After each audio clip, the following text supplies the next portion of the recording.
Hay mga kaaral, na-experience mo na bang misinterpret ang isang word kahit sobrang common ito? Yan ay dahil most probably, ang iniisip mong meaning ay iba sa meaning na iniisip ng kausap mo. Pero bakit nga ba napakaraming English words na merong more than 2 or 3 meanings? Ang tawag dyan ay polysemy. Pero bakit nga ba naging ganito?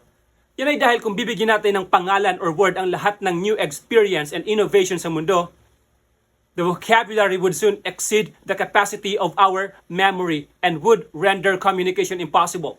Kaya, ang more elegant and more efficient way to deal with new experiences and innovations is for our minds to extend the meanings of existing words. Ang tawag dyan ay conceptual shift.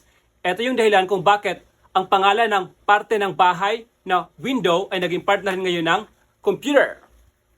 At ang pangalan ng hayop na mouse ay naging tawag na rin ngayon sa isa pang part ng computer. So, polysemy and conceptual shift. Sana ay natuto kayong muli sa video na ito. Thanks for watching and see you in the next one.